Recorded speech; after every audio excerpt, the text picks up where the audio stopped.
मित्रांनो, न्यू मधुर मराठी या चॅनलमध्ये आपलं स्वागत आहे.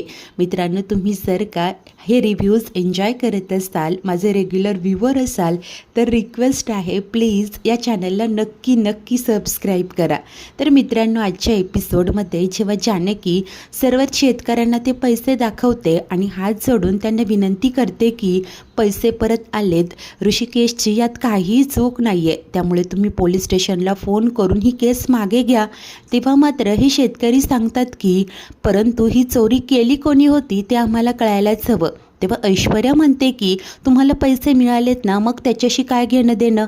तेव्हा एक जण म्हणतो की असं कसं, तुम्हीच पैसे चोरले आणि आता पोलीस केस झाली म्हणून पुन्हा आणून दिले. जर असं असेल तर ते काही नाही, ही चोरी कोणी केली ना ते आम्हाला कळायलाच हवं.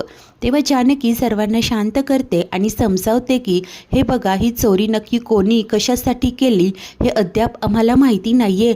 जेव्हा ते पुराव्यानिशी कळेल तेव्हा आम्ही सर्वांनाच सांगू, परंतु तोपर्यंत प्लीज ही केस मागे घ्या अशी ती विनंती करत असते. परंतु सर्वच जण एकाच गोष्टीवर अडून बसलेले असतात की चोर कोण आहे ते कळायलाच हवं. सर्वांना हाच संशय येत असतो की रणदिवेंच्याच घरातील कोणीतरी ही चोरी केलेली असू शकते. तर आता त्याच वेळेस दुसरीकडे सौमित्र कोर्टातनं आलेलं असतं. सारंग त्याची वाट पाहत असतो. तो विचारतो की काय रे दादा, काय झालं. तेव्हा अपसेट होऊन तो सांगतो की नाही रे सारंग, दादाला जामीन नाही मिळाला, ॲप्लिकेशन तर दिलंय, बघूया आता उद्या काही होतंय का. त्यानंतर आता त्याला वाईट वाटत असतं, एक वकील असून त्याला त्याच्या भावाला जामीन देखील मिळवून देता येत नाही आणि आता याचमुळे त्याची ऋषीला जाऊन भेटण्याची हिंमत होत नसते. तेव्हा सारंग म्हणतो की असं करून कसं चालेल, हे बघ दादाला तिथे एकटं वाटत असेल, आपण भेटायला गेल्यानंतर 2 घटिका की होईना त्याला बरं वाटेल रे. तेव्हा आता सौमीही तयार होतो आणि दोघेही ऋषीला भेटायला जातात. तेव्हाच दुसरीकडे शर्वरी मात्र रागात असते आणि राहुलला भेटायला येते. राहुल दिसता क्षणी ती जोराने कानाखाली मारते आणि ओरडूनच विचारत असते की सांगितलं होतं ना, ती जानकी मेली की नाही याची एकदा खात्री कर.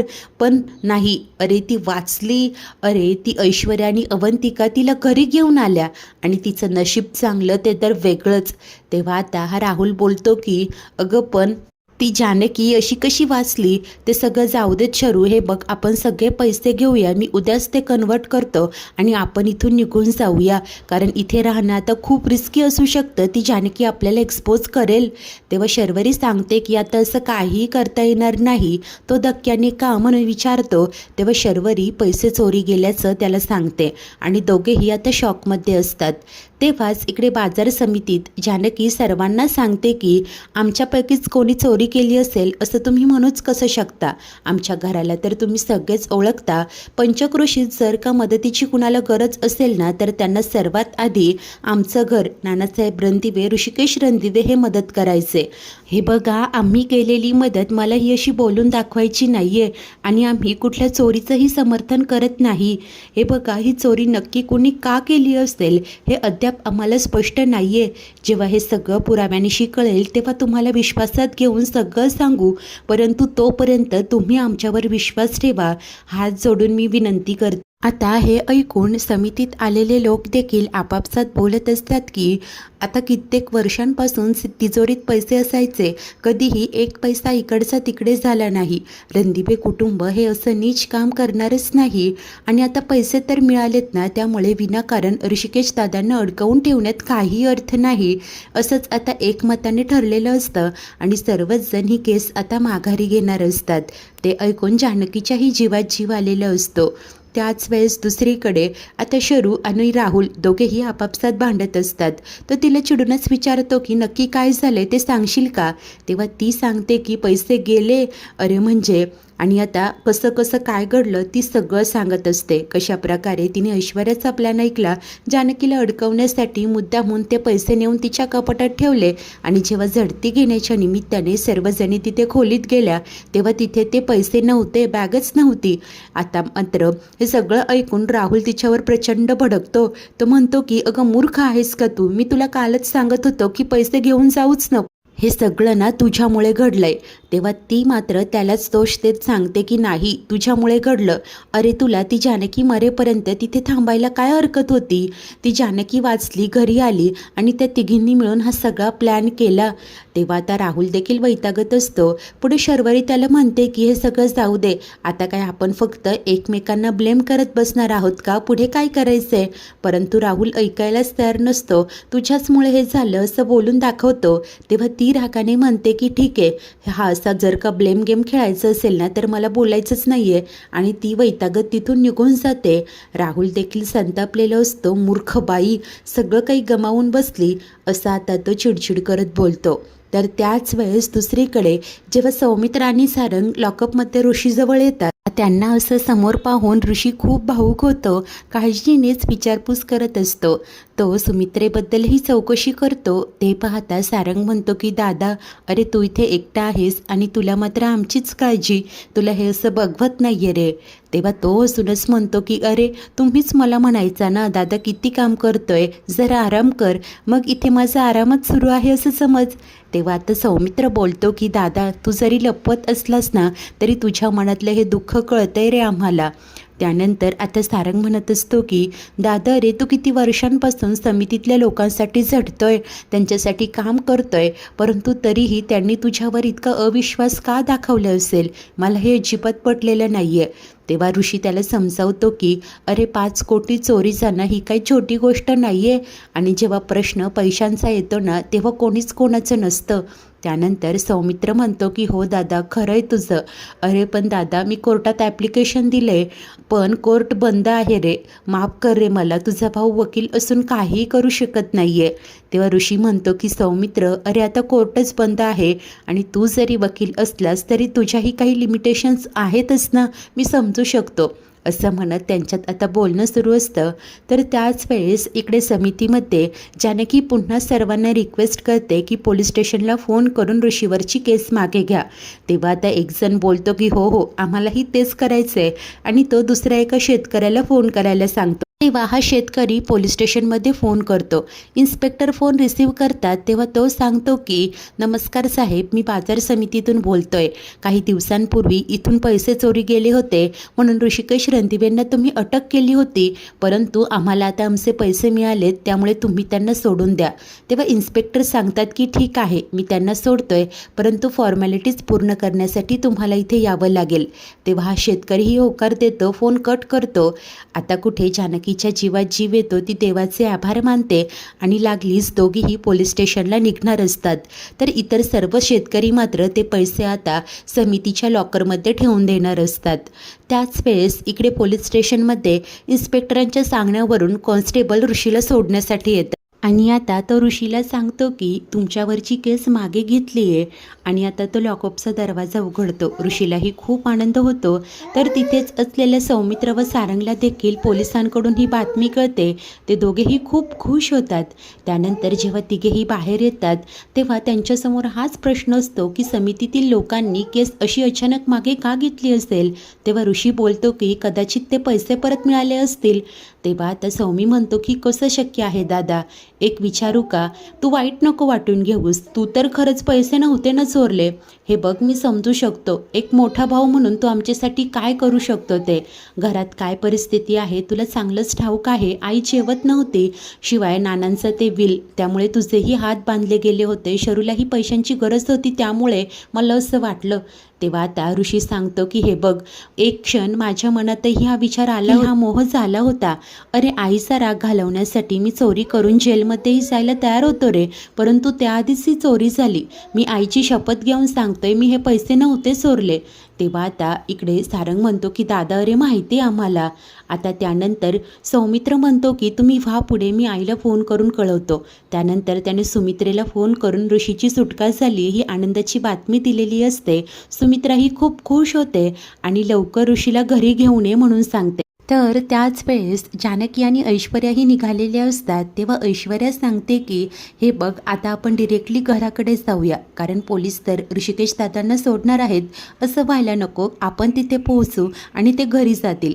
तेव्हा जानकीही म्हणते की हो हो घरीच जाऊया. त्यानंतर ती पुन्हा ऐश्वर्याचे आभार मानते. तेव्हा ऐश्वर्या सांगते की मी एकटीने काहीही केलेलं नाही आहे, आपण मिळून हे सगळं करू शकलो. आणि आता जानकी एक गोष्ट लक्षात ठेव, त्या शर्वरीसारख्या क्रिमिनल माइंड हजबंडला हरवण्यासाठी आपल्याला देखील तसंच वागावं लागेल, तसाच विचार करावा लागेल. तेव्हा जानकी म्हणते की हो ग, परंतु मला जमेल की नाही माहिती नाही.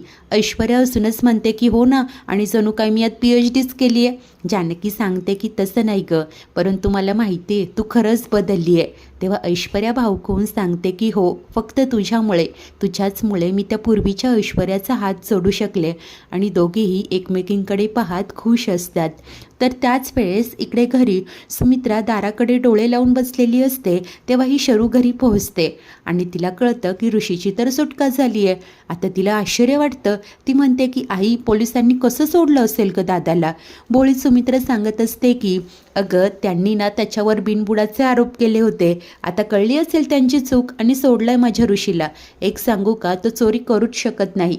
आता ऋषी परत येणार म्हणून सुमित्रेला तर खूप आनंद होत असतो, परंतु शर्वरी तिला टोमणा देत म्हणते की आईची माया किती वेडी असते ना.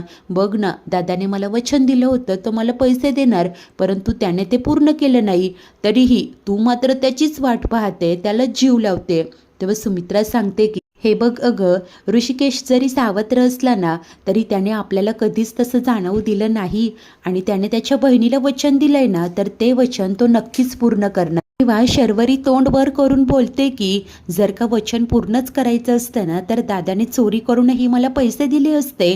तेव्हा सुमित्रा तिच्यावर चिडते, म्हणते की काय ग, म्हणजे तुला पैसे देण्यासाठी त्याने चोरी करावी अशी अपेक्षा आहे का तुझी. शरू मात्र जरा कावरी बावरी झालेली असते. वेळेस इकडे ऐश्वर्या जानकीला सांगत असते की खरं सांगू का, जेव्हा मी परत या घरात आले ना, तेव्हा मनात भीती होती ग, कोणी माझ्यावर विश्वास ठेवेल नाही, परंतु तू मात्र डोळे झाकून माझ्यावर विश्वास ठेवला ग, त्याचमुळे मी बदलू शकते. जानकी, खरंच कशी आहेस ग तू.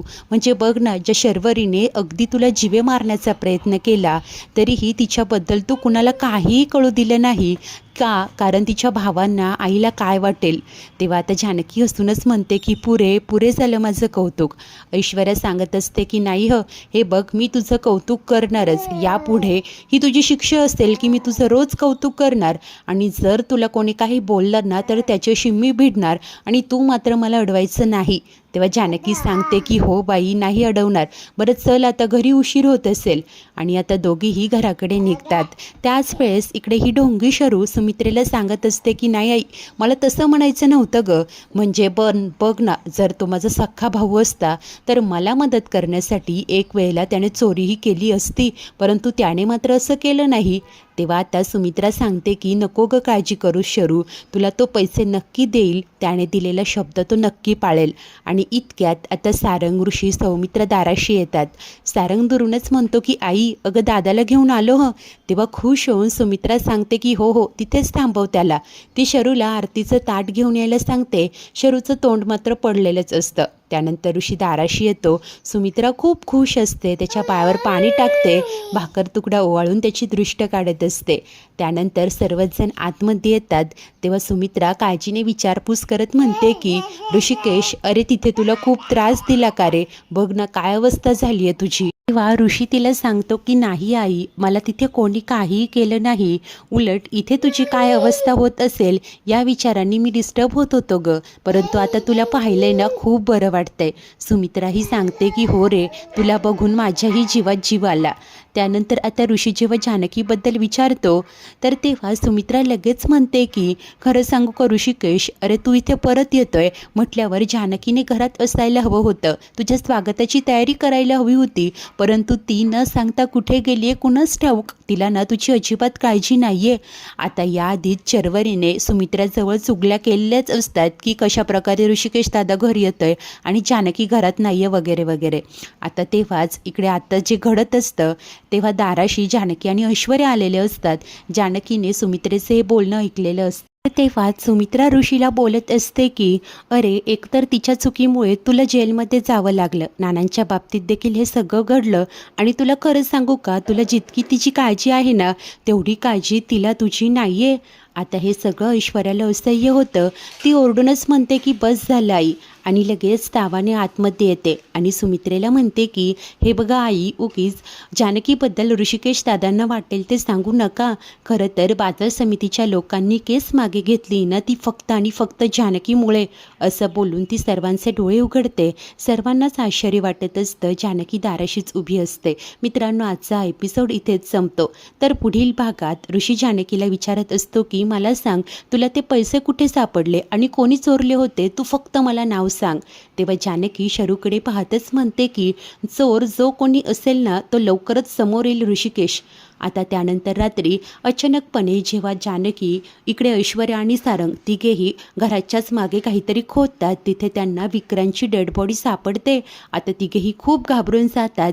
जानकीचं सांगणं असतं की पोलिसांना कळूया, परंतु ऐश्वर्या म्हणते की हे सगळं मुद्दामहून आपल्याला अडकवण्यासाठी केलंय, त्यामुळे ही डेड बॉडी आपण गायब करूया. परंतु जानकी तिचं काही एक ऐकून घेत नाही. ती सरळ पोलिसांकडे जाते. त्यानंतर ऐश्वर्याने मात्र सारंगच्या मदतीने ती डेड बॉडी डिकीत टाकलेली असते आणि त्यांची गाडी जात असते. परंतु रस्त्यात नाकाबंदी झाल्याने गाडी अडवली जाते आणि आता सारंग व ऐश्वर्याला अटक होणार असते. मित्रांनो, हा सगळा डाव नक्की शरू आणि या राहुलने रचलेला असेल का? जानकी आता सारंग आणि ऐश्वर्याला कसं वाचवणार? विक्रांत बाबतीत नक्की काय घडलंय ते तिला कळू शकेल का? सर्वच काही पाहणे खूप उत्सुकतेचे ठरेल. मित्रांनो, तुम्ही अजूनही जर का आपल्या चॅनलला सबस्क्राईब केलं नसेल आणि आपले रिव्ह्यू एन्जॉय करत असाल तर नक्की रिक्वेस्ट आहे, प्लीज तुम्ही या चॅनलला सबस्क्राईब करा. धन्यवाद.